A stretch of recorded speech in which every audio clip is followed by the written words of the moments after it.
ಅನುದಿನ ಅನುಕ್ಷಣ ಮನೆಯಲ್ಲೂ ಕಲಿಯೋಣ, ಕಲಿಕೆಯ ಹೊಸ ಹಾದಿಯಲಿ ಜೊತೆಗೂಡಿ ಹೆಜ್ಜೆಯ ಹಾಕೋಣ, ಸಂತಸದಿ ಕಲಿಯೋಣ ನಮ್ಮ ಹೆಮ್ಮೆಯ ಈ ಕ್ಲಾಸಿನಲ್ಲಿ. Yes sir. Yes teacher. Present ma'am. अस्सलामु अलैकुम रहमतुल्लाहि व बरकातहू। औज़ु बिल्लाहि मिनश शैतानिर रजीम। बिस्मिल्लाहिर रहमानिर रहीम। अल्हम्दुलिल्लाहि रब्बिल आलमीन। तो तमाम नबी जमात के तलबा का मैं इस संवेदा वीडियो लेसन्स में खैर मुक़द्दम करता हूँ। उम्मीद करता हूँ अल्लाह के फजल व करम से आप खैरियत से होंगे। तो तलबा, हमने पिछली क्लास में जमात नबी जमात मजमून साइंस से जोहर सालिमात और आयान का तकरीबन 25 से 30% का सबक का मुतालिया किया था। आज उसी सबक को लेकर मैं हाजिर हुआ हूँ। तो आज इसी सबक को आगे बढ़ाएंगे। इसको पढ़ने से पहले देखेंगे कि पिछली क्लास में हमने क्या पढ़ा और उसके मुतालिक से मैं चंद सवालात पूछूंगा, आप जवाब देने की कोशिश करें। तलबा, हमने पिछली क्लास में इन नुकात का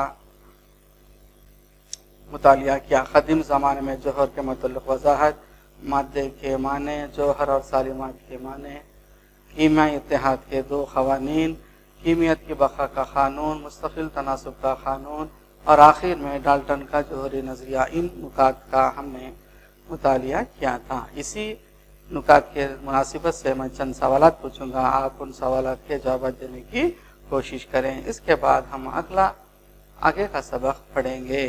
तो लो बच्चों, पहला सवाल ये है आपके लिए।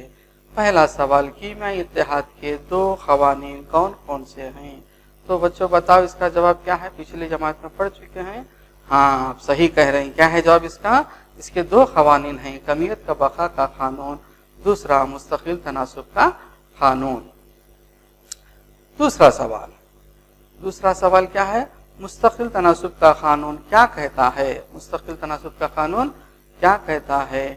इसको पेश करने वाले जो साइंसदान थे, इनका नाम जोसेफ वेलप्रोज था। इसका जवाब है, किसी कीमियाई शय में अनासिर अपनी कमियत के एतबार से हमेशा एक मुय्यन तनासुब में मौजूद होते हैं। शाबाश बच्चों, आपने इस सवाल का जवाब ठीक जवाब दिया। अगला सवाल ये है, अमोनिया और कार्बन डाइऑक्साइड का सालिमी ज़ाबिता क्या है? अमोनिया और कार्बन डाइऑक्साइड का सालिमी ज़ाबिता क्या है? तो बच्चा बताइए बच्चों, इसका जवाब क्या है? हाँ, आप सही कह रहे हैं। क्या है जवाब इसका? हाँ, NH3। अमोनिया का क्या है जवाब? NH3 है इसका सालिमी ज़ाबिता।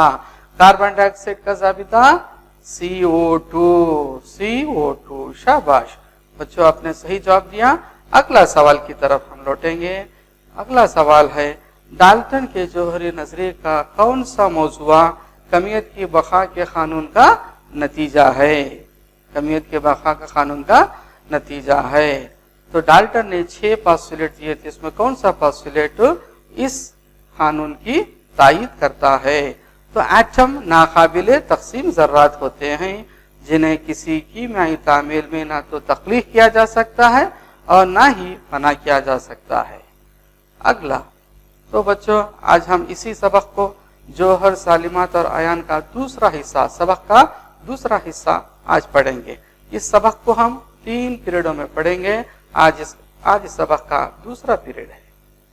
तो बच्चों, आज की इसमें आने वाली इक्तिसाबी नुकात इस तरह हैं। जोहर की जिसामत और वक़ूफ़ पज़ीरी,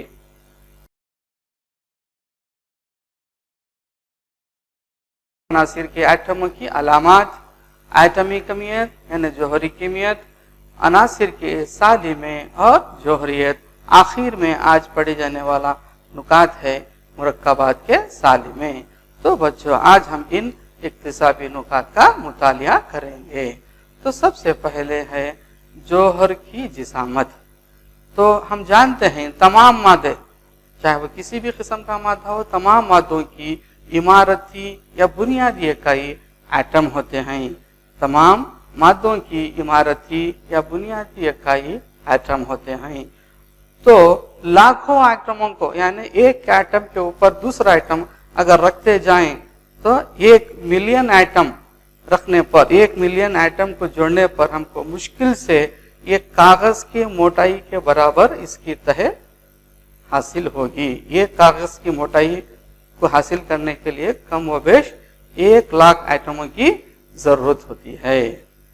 तो एटम के नुस्खे खुतर को नैनोमीटर में नापते हैं। ये सबसे छोटी इकाई है, क्योंकि एटम तो पहले से ही बहुत छोटे छोटे जर्रात होते हैं, महीन हैं और आंखों को नजर नहीं आते, और उनकी सबसे छोटी इकाई है नैनोमीटर। तो बच्चों, यहाँ स्क्रीन पर आप देख रहे हैं जौहर की जिसामत। जौहर की जिसामत, यहाँ तस्वीर में आपको सिलिकॉन की सतह की तस्वीर दिखाई जा रही है। तो जौहर की जिसामत बहुत छोटी होती है। तो अब अंदाजा लगाएं तो 1 मीटर में 10⁹ नैनोमीटर होते हैं। तो मतलब क्या है, 1 मीटर की लंबाई में 100 करोड़ एटम होते हैं। 100 करोड़ एटम होते हैं। तो इसको और आसान करने से, इसको सिंप्लीफाई करने से 1 सेंटीमीटर में 1 करोड़ एटम होते हैं। तो अब अंदाजा लगाएं कि कितने छोटे, कितने महीन जर्रात हैं। इनको देखने के लिए हम वो इलेक्ट्रॉनिक माइक्रोस्कोप से देख सकते हैं। तो बहुत ही महीन, बहुत छोटे जर्रात हैं, बहुत ही छोटे जर्रात हैं। जौहरों की वकूफ़-पज़ीरी, ज्यादातर अनासिर के एटम आजादाना तौर पर नहीं पाए जाते। थोड़े अनासिर के जौहर 1 एटम में पाए जाते हैं, कोई 2 एटम के 2 एटम के साथ पाए जाते हैं, कोई 3, कोई 4, कोई 7 या 8 एटम और अयान बनाते हैं। एटम और अयान बनाते हैं। ये सालिमात और अयान इकट्ठा होकर, बड़ी तादाद में इकट्ठा होकर मादा बनाते हैं, जिन्हें हम देख सकते हैं, छू सकते हैं और महसूस कर सकते हैं। जौहरों की वकूफ़-पज़ीरी, अब यहाँ स्क्रीन पर आपको दिखाया जा रहा है, एक सल्फर एटम है। सल्फर एटम 8 एटमों के इत्तेहाद से पाया जाता है। कुदरत में इसकी वकूफ़-पज़ीरी 8 एटमों के इत्तेहाद से होती है। सल्फर 8 एटम से पाया जाता है। फास्फोरस, ये फास्फोरस 4 एटमों के इत्तेहाद से पाया जाता है कुदरत में, यानी P4। सल्फर S8 की शक्ल में पाया जाता है, फास्फोरस P4 की शक्ल में पाया जाता है। इसी तरह क्लोरीन एक एटम है। क्लोरीन और क्लोरीन 2 एटमों के दरमियान एक बॉन्ड होता है। आप पिछली स्क्रीन में भी देखा था, तो सल्फर के लिए 8 बॉन्ड थे, 8 एटम्स, 8 बॉन्डों से जुड़ करता है। यहाँ पर क्लोरीन है, 2 एटमों का आपस में, कुदरत में इनकी वकूफ़-पज़ीरी 2 एटमों के साथ होती है, इत्तेहाद से होती है। इसी तरह आर्गान ये कुदरत में एक एटम, सिंगल एटम से इसकी वकूफ़-पज़ीरी होती है। तो कहने का मतलब यह है कि चंद जौहर इत्तेहादी शक्ल में पाए जाते हैं, जैसे 2 एटमों से, 3 एटमों से, 4 एटमों से, 8 एटमों से, और चंद जौहर एक सिंगल एटम से पाए जाते हैं। तो बच्चों, अगला अनासिर के जौहरों की अलामात। अनासिर की जो, बच्चों बताओ ये किसकी तस्वीर है? हमने पिछली क्लास में पढ़ चुका है। किसकी तस्वीर है? हाँ, सही कह रहे हैं। किसकी तस्वीर है? ये जॉन डाल्टन की तस्वीर है। तो जॉन डाल्टन पहला साइंसदान था जिसने अनासिर की अलामत को मखसूस माने के तहत इस्तेमाल किया। एक मखसूस माने के तहत इस्तेमाल किया, और इसका मकसद इस अंसर की मखसूस मिकदार जाहिर करना। इसका मकसद अंसर की मखसूस मिकदार जाहिर करना। तो बच्चों, डाल्टन का तजवीज़ करदा चंद अनासिर की अलामतें आप इस पर देख रहे हैं, स्क्रीन पर देख रहे हैं। हाइड्रोजन के लिए क्या बताया गया है? एक दायरा है और दरमियान में एक सियाह डॉट है, जिसको हाइड्रोजन। कार्बन के लिए एक दायरा, उसको ब्लर कर दिया गया है, ब्लैक कर दिया गया है। ऑक्सीजन के लिए सिर्फ एक दायरा है। फास्फोरस के लिए एक दायरे के साथ 3 लकीरें हैं। गंधक के लिए दरमियान में प्लस का मार्क है। लोहे के लिए कैपिटल I लिखा गया है। शीशे के लिए L लिखा गया है। चांदी के लिए S लिखा गया है। कॉपर के लिए कैपिटल C लिखा गया है। सोने के लिए, सोना यानी गोल्ड, उसको कैपिटल G लिखा गया दरमियान में। प्लेटिना पी, इसी तरह पारा। तो मुख्तलिफ डाल्टन का तजवीज़ करदा चंद अनासिर की अलामतें इस तरह थी। एक मखसूस अलामत दी गई थी दायरे के अंदर। ये देखो बच्चों, तस्वीर किसकी है? Jons Jacob Berzelius. Jons Jacob Berzelius की तस्वीर है।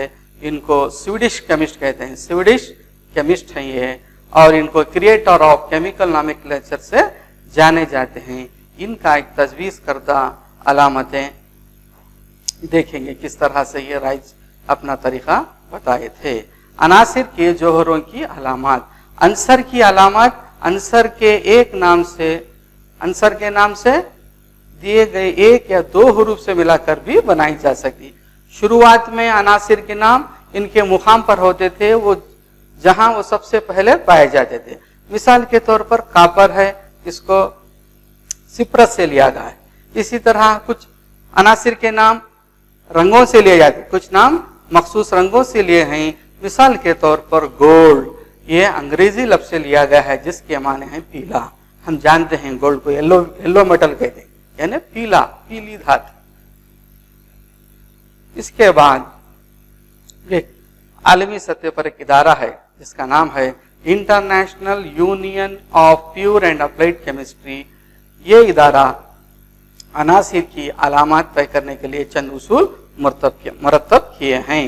पहला उसूल क्या है? अंसर की अलामत के नाम से दिए गए एक या दो हुरूफ से, अंसर की अलामत अंसर के नाम से दिए गए पहले एक या दो हुरूफ से मिलाकर बनाई जा सकती हैं, मिलाकर बनाई जा सकती हैं। अलामत का पहला हुरूफ आप देख रहे हैं स्क्रीन पर, अलामत का पहला हुरूफ हमेशा बड़ा कैपिटल लेटर और दूसरा हुरूफ छोटा होता है। अंग्रेजी जुबान का छोटा हुरूफ होता है, पहला हुरूफ बड़ा होता है, दूसरा हुरूफ छोटा होता है।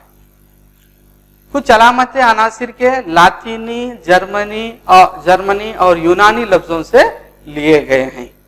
तो पहला कानून क्या था? अंग्रेजी नाम के एक या दो हुरूफ से मिलाकर बनाए जा सकते हैं।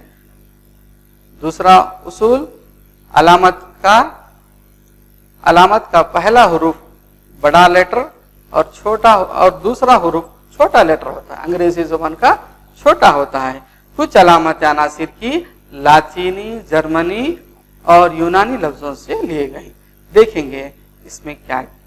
तो सबसे पहले मिसाल के तौर पर चंद अनासिर के अलामतें बता रहा हूं। अलामत के पहले हुरूफ से शुरू होने वाले कुछ अनासिर इस तरह हैं। मिसाल के तौर पर हाइड्रोजन, आंसर का अंग्रेजी नाम हाइड्रोजन है। हाइड्रोजन कैपिटल H से शुरू होता है, इसीलिए इसकी अलामत H है। कार्बन अंग्रेजी हुरूफ C से शुरू होता है, इसकी अलामत C है। ऑक्सीजन O से शुरू होता है, इसका अंग्रेजी नाम ऑक्सीजन है, तो अलामत O से शुरू होता है। इसी तरह नाइट्रोजन कैपिटल N, इसकी अलामत कैपिटल N, तो अंग्रेजी हुरूफ कैपिटल N से शुरू होता है, इसीलिए इसकी अलामत कैपिटल N है। फ्लोरीन की अलामत F, क्योंकि ये F से शुरू होता है फ्लोरीन। ये है चंद अनासिर जो पहले हुरूफ से शुरू होने वाले हैं। दूसरा, अलामत का पहला हुरूफ हमेशा बड़ा और दूसरा हुरूफ छोटा होता है। मिसाल के तौर पर हीलियम, आंसर का नाम हीलियम। हीलियम की स्पेलिंग क्या है अंग्रेजी में? HELIUM, helium. तो बड़ा हुरूफ कैपिटल H, उसके साथ छोटा हुरूफ small e, helium H capital E। Lithium LITHIUM, lithium, तो capital L small I। Cobalt के लिए capital C small O, cobalt. Argon A से स्टार्ट होता है। सिलिकॉन की अलामत capital S small I, silicon SILICON, silicon, इसीलिए कैपिटल S के साथ स्मॉल I, छोटा ही लिखा जाता है। इसी तरह तीसरा, कुछ अलामतें अनासिर के लातीनी, जर्मनी और यूनानी लफ्जों से लिए गए हैं। इनकी अलामत आंसर का नाम सोडियम है, अंग्रेजी नाम सोडियम है, लातीनी नाम नेट्रियम है, नेट्रियम NATRIUM, नेट्रियम, तो इसकी अलामत भी Na। सोडियम का अंग्रेजी नाम S होता है, सोडियम S से शुरू होता है, मगर इसकी अलामत यहाँ पर S नहीं है, Na, नेट्रियम से लिया गया है। इसी तरह लोहे को अंग्रेजी में क्या कहते हैं? आयरन कहते हैं। इसका लातीनी नाम फेर्रम है, लातीनी नाम फेर्रम, FERRUM फेर्रम। तो इसकी अलामत capital F small e, capital F small e। Potassium, potassium P से शुरू होता है, पोटेशियम P से शुरू होता है, मगर इसकी अलामत K है, क्योंकि ये हो लातीनी नाम कैलियम से लिया गया, KALIUM कैलियम, इसीलिए K लिखा गया। कॉपर, COPPR कॉपर, मगर इसको भी लातीनी नाम से लिया गया है, क्यूप्रम, इसको अंग्रेजी इसका लातीनी नाम क्यूप्रम है, कैपिटल C स्मॉल u, इसकी अलामत क्या है, capital C small u। Gold, सोना, यानी गोल्ड का हुर्फ कैपिटल G है, मगर इसकी अलामत कैपिटल G नहीं है, इसको एरम से लिया गया है, लातीनी नाम aurum, AURUM aurum, capital A small u इसकी अलामत। इसी तरह लेड, लेड की अलामत Pb, ये कौन से रूप से लिया गया है, प्लम्बम, इससे लिया गया है प्लम्बम। Next atomic कमियत। तो डाल्टन के जौहरी नजरिए का सबसे अहम तस्वर, डाल्टन के जौहरी नजरिए का सबसे अहम तस्वर एटॉमिक कमियत है। और डाल्टन के मुताबिक हर अंसर की एक मखसूस, डाल्टन के मुताबिक हर अंसर की एक मखसूस एटॉमिक कमियत होती है। एटॉमिक कमियत हम जानते हैं, एटम इतने महीन हैं, छोटे हैं इतने, तो कि वो आंखों को नजर नहीं आते, तो वैसे चीज की, वैसे एटम की हम कमियत मालूम करना है। तो एक एटम की कमियत मालूम करना निस्बतन एक मुश्किल काम है। क्यों? सबसे पहले क्या है, सबसे पहले एटम जिसामत में बहुत बहुत छोटे होते हैं, इनकी जिसामत बहुत छोटी है। दूसरी क्या है, मगर जोहर इत्तेहादी शक्ल में पाए जाते हैं, अलग पानी की इनकी मिकदार कम है, ये तादाद कम है इनकी। जोहर सबसे पहले क्या है, इनकी जिसामत बहुत छोटी है, इनका साइज बिल्कुल छोटा है, और जोहरों को तकसीम करना मुश्किल काम है। क्यों? तो ये मिसाल के तौर पर यहाँ पर दिखाया जा रहा है स्क्रीन पर, सल्फर एटम 8 एटमों के इतिहास से पाया जाता है, सल्फर एटम 8 एटमों के इतिहास से पाए जाते हैं। इसी तरह हाइड्रोजन 2 एटमों के इतिहास से पाए जाते हैं। इसी तरह ऑक्सीजन 2 एटमों के इतिहास से पाए जाते हैं। तो कहने का मतलब यह है कि इसके 2 रीजन हैं, इसको क्या है, एटॉमिक अहमियत मालूम करने के लिए 2 मुश्किल चीजें हैं। सबसे पहले इनकी जिसामत छोटी है, दूसरा क्या है, जोहरों को तकसीम करना मुश्किल काम है, और एटम्स क्या है, इत्तेहादी शक्ल में पाए जाते हैं। तो इसीलिए एटम की इजाफी जोहरी कीमियत मालूम की गई, इसीलिए एटम की इजाफी जोहरी कीमियत मालूम की गई। जोहरी कीमियत को समझने के लिए मैं स्क्रीन पर एक छोटी सी मिसाल दिया हूँ।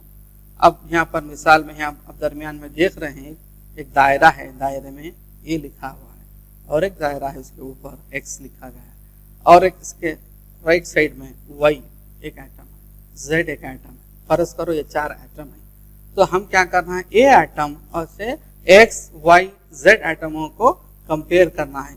कंपेयर करने के लिए हमारे को क्या चाहिए, इसकी कमियत मालूम करना चाहिए। इसीलिए हम यहाँ पर है ना, एटम ए को मियारी माना गया, एटम ए को मियारी माना गया है, तो हम एक्स की एटम कह सकते हैं। अगर 3 गुना बढ़कर है तो एक्स की कमियत ए की कमियत से दुगना है, यानी 2 गुना है, डबल है। वाई की कमियत ए की कमियत से 4 गुना है, वाई की कमियत ए की कमियत से 4 गुना है। जेड की कमियत ए की कमियत से 3 गुना है। यह हम कब कह सकते हैं, जब ए की एटॉमिक कमियत को मियारी मानने के बाद इन दूसरे एटमों को, एक्स वाई जेड एटमों को कंपेयर करने से हम कह सकते हैं कि ये एटम दूसरे एटम से कितने गुना बड़ा है, कितने गुना ज्यादा है।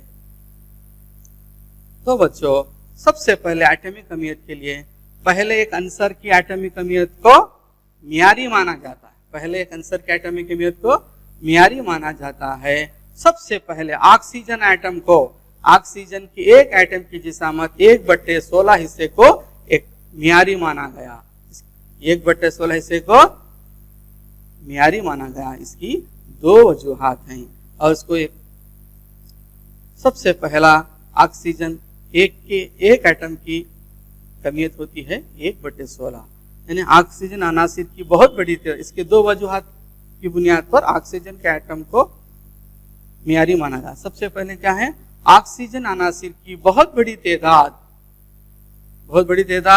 के साथ ऑक्सीजन अनासिर की बहुत बड़ी तादाद के साथ तामील करती है और मुरक्कबात बनाती है।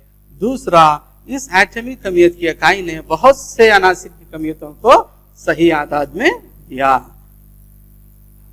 तो बच्चों, एटमिक कमियत के लिए फिर क्या हुआ, 1961 से पहले ऑक्सीजन एटम को मियारी माना गया था। 1961 से IUPAC जो आलमी सतह पर जो इदारा है, international union of pure and applied chemistry, 1961 में कार्बन 12 आइसोटोप को मियारी माना गया, उसको स्टैंडर्ड के तौर पर लिया गया। और एटॉमिक मास यूनिट AMU के बदले इसकी कमियत को U से डिफाइन किए हैं। U माने यूनिफाइड मास, AMU माने एटॉमिक मास यूनिट से बदलकर यूनिफाइड मास में तब्दील किया गया। तो एक एटमिक कमियत इज इक्वल टू 1/12 ज़रब कार्बन C12 हमजा की एटमिक कमियत। इसका फार्मूला है एक एटमिक कमियत इज इक्वल टू 1/12 ज़रब कार्बन C12 हमजा की एटमिक कमियत। तो बच्चों, इसका डेफिनेशन हम लिख लेंगे, इस तरह है।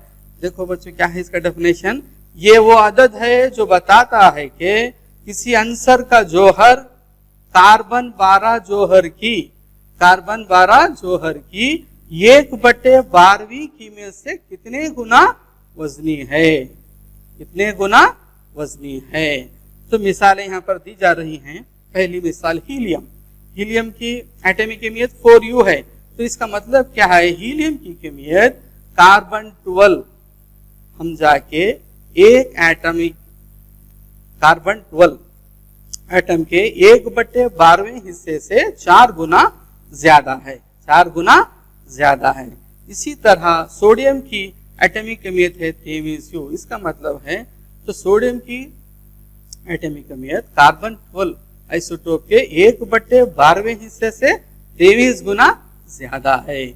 इसी तरह नाइट्रोजन की कमियत है 14U, यानी ये 14 गुना ज्यादा है। कार्बन 12 आइसोटोप के 1/12वें हिस्से से 14 गुना ज्यादा है। तो नेक्स्ट है हमारी सुर्खी अनासिर के साली में एक ही किस्म के एटम से मिलकर बनते हैं। जैसे हाइड्रोजन H2 अपने आपस के 2 एटमों से बनते हैं, chlorine ClCl, oxygen O2 OO, nitrogen NN। यानी अनासिर के साली में एक ही किस्म के एटम से मिलकर बनते हैं। बहुत से अनासिर के साली में जैसे आर्गन, इसके साथ तमाम इनर गैसेस के एलिमेंट्स हैं, वो तमाम एक ही एटम में एक ही जौहर से बने होते हैं इनके साली में। यानी helium, argon, krypton, xenon, radon जैसे एटम के आंसर के एटम एक ही एटम से बने होते हैं। जोहरियत से क्या मुराद है, एक सालिमे में एटम की तादाद जोहरियत कहते हैं। एक सालिमे में एटम की तादाद जोहरियत या एटॉमिसिटी कहते हैं। मिसाल के तौर पर आर्गन सिर्फ एक एटम के तौर पर पाया जाता है Ar। सोडियम Na सिर्फ एक एटम पर पाया जाता है। हाइड्रोजन दो एटमों के मिलाप से हाइड्रोजन, इसीलिए इसकी जोहरियत 2 है। ऑक्सीजन 2 एटमों के इतिहाद से पाया जाता है, तो ऑक्सीजन की जोहरियत 2, हाइड्रोजन की जोहरियत 2, आर्गन की जोहरियत 1, सोडियम की जोहरियत 1। अब देख रहे हैं नेक्स्ट स्किल पर तलवा। तो क्लोरीन 2 एटम के इतिहाद से पाया जाता है, तो क्लोरीन के साले में 2 एटम होते हैं, इसीलिए क्लोरीन की जोहरियत 2 होती है। ओजोन जोहरियत 3 एटम, ओजोन का सालिमा 3, ऑक्सीजन के 3 एटम से मिलती है, इसीलिए इसकी जोहरियत 3 है। फास्फोरस 4 एटम से बनता है, इसकी जोहरियत 4 है। नाइट्रोजन 2 एटम के इतिहाद से पाया जाता है, इसीलिए इसकी जोहरियत 2 होती है। तो बच्चों, जोहरियत किसे कहते हैं, एक सालिमे में एटम की तादाद को जोहरियत या एटॉमिसिटी कहते हैं। तो आप स्क्रीन में देख रहे हैं, सल्फर 8 एटमों के इतिहाद से पाया जाता है, इसीलिए सल्फर की एटॉमिसिटी 8 है। फास्फोरस 4 एटमों के इतिहाद से पाया जा रहा है, इसीलिए इसका एटॉमिसिटी 4 है। क्लोरीन का सालिमा 2 एटम के इतिहास से पाया जाता है, इसीलिए इसकी एटॉमिसिटी 2 है, आर्गन की 1 है। तो बच्चों जोहरियत यहाँ पर स्क्रीन पर देख रहे हैं, ऑक्सीजन और ओजोन। ऑक्सीजन 2 सालिमों से बना है, इसकी जोहरियत 2 है, और ओजोन 3 सालिमों से बना है, इसकी जोहरियत 3 है। नेक्स्ट, मुरक्कबात के सालिमे मुख्तलिफ अनासिर के जोहर एक मुइन तनासुब में, एक खास तनासुब में मिलकर मुरक्कबात बनाते हैं। मिसाल के तौर पर कार्बन डाइऑक्साइड 2 किस्म के अनासिर है, कार्बन, ऑक्सीजन। तो कार्बन का 1 एटम, ऑक्सीजन के 2 एटम इत्तेहाद पाकर एक खास तनासुब में इत्तेहाद पाकर CO2 बनाते हैं। इसी तरह पानी H2O हाइड्रोजन के 2 एटम, ऑक्सीजन के 1 एटम के इत्तेहाद से पानी का मुरक्कब बनता है। इसी तरह अमोनिया नाइट्रोजन का 1 एटम, हाइड्रोजन के 3 एटम के इत्तेहाद से अमोनिया बनता है। देख रहे हैं बच्चों। नेक्स्ट, आज हमने क्या पढ़ा? जोहर की जिसामत और वक़ू पज़ीरी, मुख्तलिफ अनासिर के एटम की अलामत, एटमी कमियत, जोहरी कमियत, अनासिर के सालिमे और जोहरियत, आखिर में मुरक्कबात के सालिमे। आज हमने इन 5 इक्तिसाबी नुकात पर मुतालिया किया है। चलो बच्चों, मैं इसी के मुनासिबत से जो आज हम पढ़े हैं चंद सवालात करूँगा, यानी क्विज के तौर पर चंद सवालात करूँगा, आप उसके जवाब देने की कोशिश करें। तो बच्चों क्विज, अब क्विज में एक पट्टी नजर आ रही है, अनासिर की पट्टी। तो आप क्या बताना है? इसकी जोहरियत बताना है, इसकी जोहरियत बताना है। पहला क्या है? आर्गान। आर्गान की जोहरियत क्या है? तो बच्चा पढ़ चुके हैं। क्या है जवाब इसका? हाँ, 1 जोहरी, 1 एटम से बना है आर्गान, इसीलिए 1 जोहरी। ऑक्सीजन कितने जोहरी? शाबाश शाबाश, 2 जोहरी, शाबाश। हाइड्रोजन कितने जोहरों से बना है? हाँ, सही कह रहे हैं, 2 जोहरी। क्लोरीन कितने जोहरी? हाँ राइट, 2 जोहरी। ये भी क्लोरीन भी 2 जोहरी। फास्फोरस, फास्फोरस कितने एटम से बना होता है? 4 जोहरी। कितनी जोहरी है ये फास्फोरस? 4 जोहरी। ओजोन, ऑक्सीजन अलग है, ओजोन है। आओ, ओजोन का सालिमा कितने एटम से बनता है? 3। शाबाश शाबाश, करेक्ट। ओजोन का सालिमा 3 से बनता है, इसीलिए 3 जोहरी। सल्फर कितने एटमों से बनता है? सल्फर का सालिमा? शाबाश, सही कह रहे हैं, कितने? 8 एटमों से, इसीलिए इसको कसीर जोहरी कहते हैं, इसको कसीर जोहरी कहते हैं। तो थोड़े अनासिर 1 जोहरी हैं, थोड़े 2 हैं, थोड़े 4 के हैं, थोड़े और भी ज्यादा है। तो बच्चों आज हमने जो पढ़ा है उसी नेक्स्ट सवाल, कार्बन डाइऑक्साइड का सालिमी जाबिता क्या है? CO3, C2O, CO2, C small O2। तो क्या है बच्चों इसका जवाब? इसका जवाब क्या है? हाँ बताओ बताओ, अभी पढ़ा था कार्बन डाइऑक्साइड का सालिमी जाबिता, पिछली क्लास में पढ़ा था। हाँ, क्या है जवाब? सही जवाब इसका CO2, capital C capital O2। तो और एक है डी पर एक जवाब देखिए, कैपिटल C स्मॉल O2 है, तो वो कोबाल्ट होता है, capital C small O cobalt होता है। तो बच्चों आज जो हमने पढ़ा उस पर घर पर काम ले लीजिए। अनासिर की अलामतें लिखने के लिए IUPAC के मुर्तबशुदा उसूल बयान करो। ज़ैल में दी गई अनासिर की अलामतें और एटमी कमियत लिखिए। Hydrogen, carbon, nitrogen, chlorine, oxygen, magnesium. बच्चों इन सवालों के जवाब लिखकर आप अपने स्कूल के साइंस टीचर को बताएं और इस्लाह कर लें। तो बच्चों आज सालिमा जोहर सालिमात अयान का दूसरा हिस्सा हमने पढ़ा है। इंशाल्लाह अगली क्लास में तीसरा हिस्सा लेकर हाजिर होऊंगा। जब तक खुदा हाफिज, अस्सलाम वालेकुम। ಅನುದಿನ ಅನುಕ್ಷಣ ಮನೆಯಲ್ಲೂ ಕಲಿಯೋಣ, ಕಲಿಕೆಯ ಹೊಸ ಹಾದಿಯಲ್ಲಿ ಜೊತೆಗೂಡಿ ಹೆಜ್ಜೆಯ ಹಾಕೋಣ ಸಂತಸದಿ ಕಲಿಯೋಣ ನಮ್ಮ ಹೆಮ್ಮೆಯ ಈ ಕ್ಲಾಸಿನಲ್ಲಿ. Yes, sir. Yes, teacher. Present, ma'am.